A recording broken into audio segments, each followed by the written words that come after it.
Ooh, what's up, Internet? My name's Nerdy, and the question of the day is, should you go see Halloween Kills? I have an answer for you. We get Nerdy Nightly, and we thought we'd share it with you.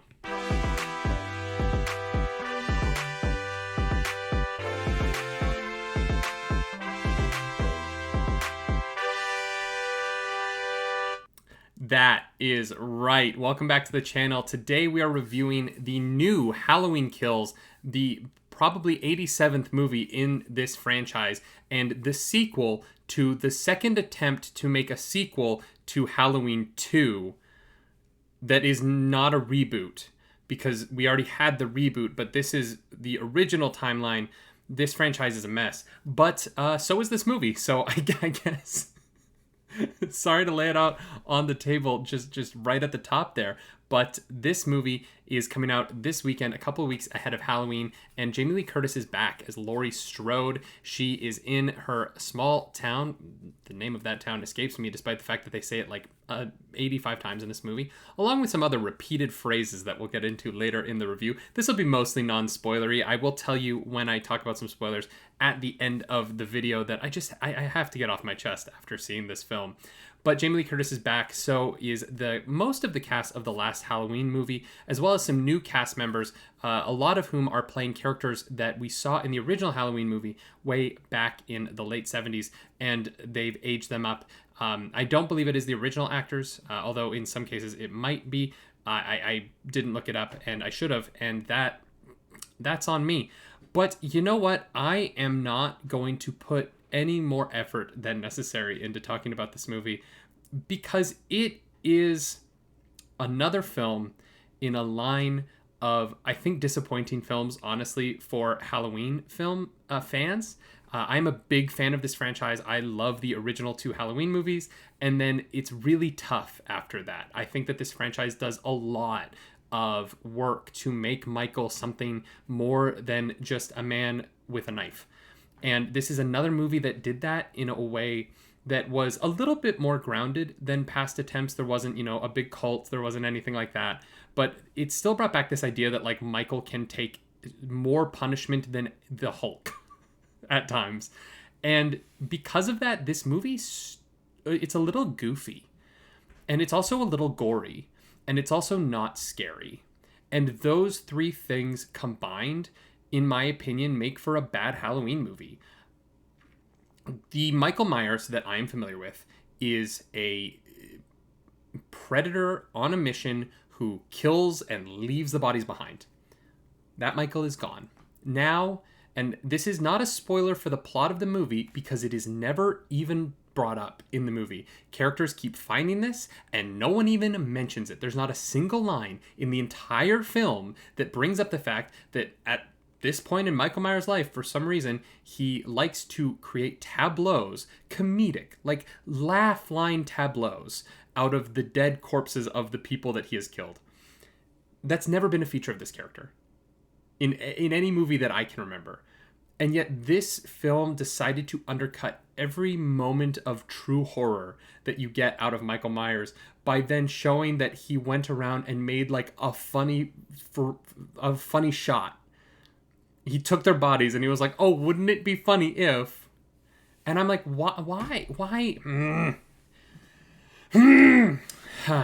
This one's tough. This one's tough for me. I like Halloween a lot. I like Michael Myers a lot. I think he's a very interesting character. I think the first two Halloween movies are very good. And this movie is another disappointment.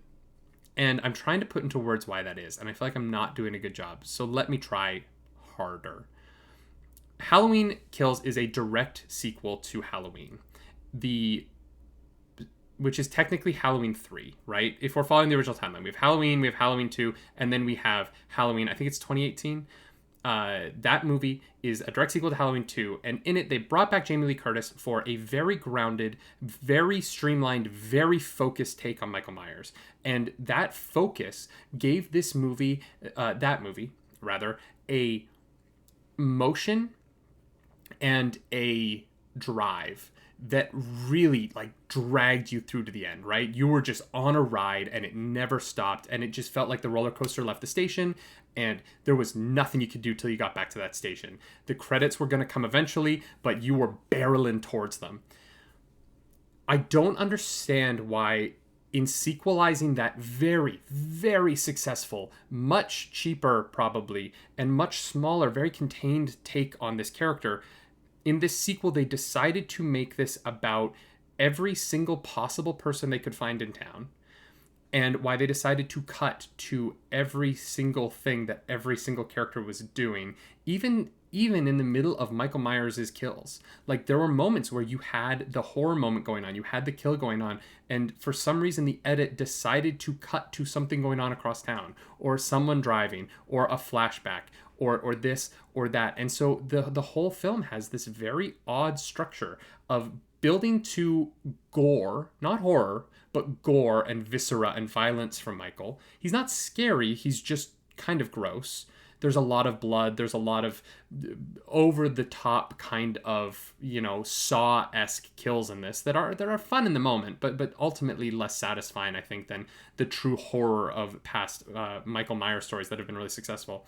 And they would cut from that to a conversation that's kind of chill, or like characters looking around for Michael. And what it did is it gave this movie a tone problem of ramping up into adult gross. Oh no, what's going to happen to, like, oh, okay, we're in a car. Oh no, we're back to the gore really suddenly. And then we're back to the car, or we're back to the hospital, or we're back to the thing, or back to the stairwell, or we're back to or we've got to go meet this character, or this character needs a flashback, or we need to watch the flashback that we've already seen so that you remember that that's the character from the flashback earlier in the movie, that it's the character because they have the same name. And it's the entire beginning of the movie is to set up a character's flashback, and then we have to watch that flashback again. It is a confusing film. And I feel like all they had to do was keep the small, intense storyline that they had started in the very successful 2018 or whatever around their movie. That's also just called Halloween. I just give them different names. Do not put a sequel in a franchise that is a sequel, even if it's 2 movies later, to an earlier movie that just has the exact same title. It's the worst. It's impossible to talk about. But all they had to do was keep that drive, that focus, that energy going into this movie. And it really is confusing why they didn't. Having said that, the actors in this movie are all fantastic. Like, everyone is doing their job. Everyone shows up for work, right? The cinematography is really good. The actual kills themselves look fantastic and real and scary. And the actors who die in this movie, I won't say who, obviously, but those that do, they really sell it. And at no point was the emotional horror of their deaths not there. When I say that this wasn't really scary, I'm not talking about the pain and that feeling that you get watching them die. It was more the kind of like tone keeping the tension there. The tension keeps getting let out of the balloon, if you will accept that metaphor. So everyone showed up. I almost feel like this movie really fell victim to a studio note of, oh, well, that movie was really good. Let's do more. And it really felt like this movie did more, but didn't do much of it very well. And the other thing about this film that I want to say, that I think I can say before the spoiler section, is it feels very much like there is another movie coming the entire time, because there is not really a coherent arc to the story of this film, because the end of this movie, or the end of the last movie and the end of this movie, have certain elements that are in the exact same place to go into Halloween End, which is coming out next year, which is the last movie. And so this really felt like some characters die, but for the most part, this was a bridge between a beginning and an end of a story that didn't have enough story to tell on its own. And I think that might be the most disappointing part of all of it, is it just kind of felt like filler because they wanted to get 2 more movies out of this franchise. It's kind of like The Hobbit. It's kind of like the middle movie of The Hobbit, where you're like, I didn't need really any of that, but I guess it happened. This movie's another, I didn't really need any of it, but I guess it happened. I'm curious to see if they're able to turn it around for Halloween Kills. There are so many deaths in this movie that the cast could be considerably smaller for Halloween or Halloween End. The cast could be considerably smaller for Halloween End, and I think that they would benefit by that. But the answer to the question of the day, that question being, should you see Halloween Kills? Not in theaters. I wouldn't pay full price for this, if I'm going to be completely honest. If you want to see it on like a cheapo Tuesday. Sometimes theaters have that where you can get a cheaper ticket on a Tuesday. Or I would wait to see it on a streaming service. Even then, it's really only for people who are completionists of the franchise, because I'm not going to lie, based on the way these movies have worked and how much the beginnings of this later version of Halloween has really told the story of the last movies to keep you caught up, I have a feeling that you'll be able to walk into Halloween Ends without seeing this one, and you won't have missed too much. That means it's spoiler time, right? Yeah. I'm kind of pausing awkwardly here, because if you haven't seen the movie yet and you don't want to know the spoiler stuff, it's not really that spoilery. If I'm going to be honest, there's not a lot to spoil here. There's not a lot of plot. I will say, you're gone. If you don't want to watch, you're gone. You would have clicked out by now. Why would you still be watching me mutter about spoilers if you were still here? That would be super weird. They killed Judy Greer. And I'm like really upset about it, because she's so good. And I'm just upset about it. Like, you had the opportunity in this movie, because Laurie Strode, Jamie Lee Curtis, is totally sidelined to the hospital. Jamie Lee Curtis is the most interesting part of these movies. Why stick her in a room?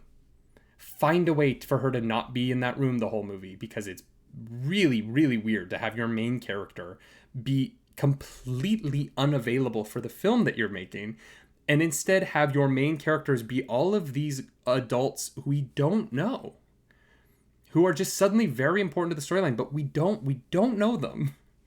And you put the people that we care about as an audience in a room because, oh, well, they have to be alive for Halloween End, so they can't really be in danger, so we'll just shove them off in the corner for this one.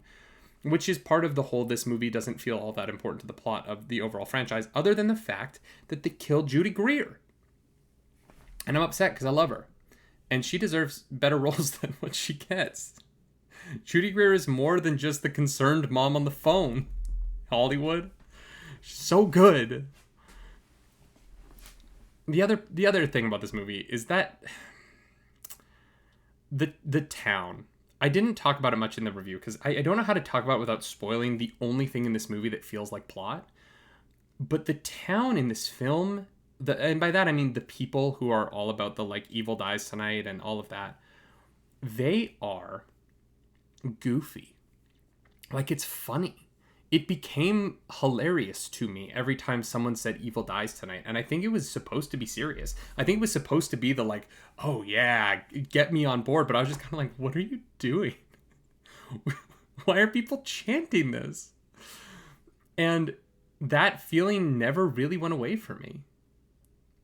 So much so that in the final fight, when they're all beating up on Michael Myers and he's an invincible tank for some reason, that it just will never make sense to me, and makes him so boring as a character. The idea of Michael Myers as something that you can't see coming and that you could stop if you could, but you'd never see him coming, is so fascinating. Michael Myers as invincible tank that will murder everyone, including 11 or 12 firefighters. It's okay. It takes he's not scary anymore because he's not real. That's it. That's why this movie isn't good. Michael Myers isn't real, and so he's not scary. The first two movies, Michael Myers is a real character. He's possible. He's a real boogeyman.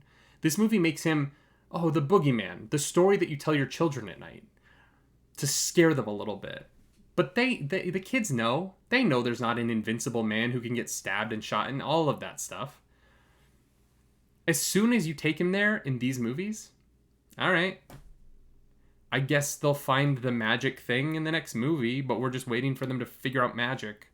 Because he's been shot like 9 times in the last 2 movies. He was stabbed multiple times. All right, so he's invincible. he's not real anymore. He's not the boogeyman. He's not the weirdo in town that could go crazy at any moment. He's a mythological creature. And I don't know.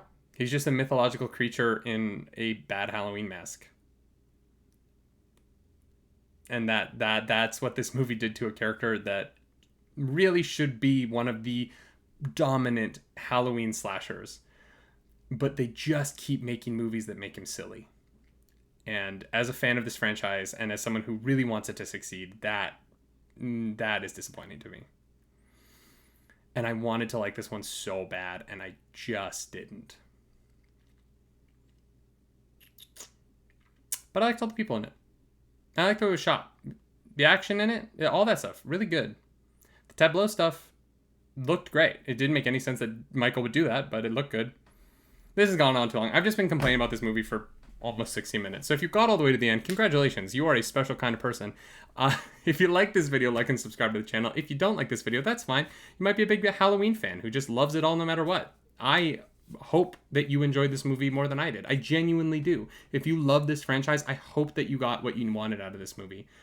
And I hope that you got what I wish I got out of this movie. You know, I want the best for you as a person. But still, leave that dislike button, click it, maybe leave a mean comment down below because the algorithm god is hungry and we must feed her. As always, you can follow us over on Twitch. I'm over at twitch.tv/nerdynightly, and my wife, Clarus, who is not in this review because horror movie, she can't handle him. She's over at twitch.tv/Claris Dracaris. As always, y'all, do something nerdy tonight.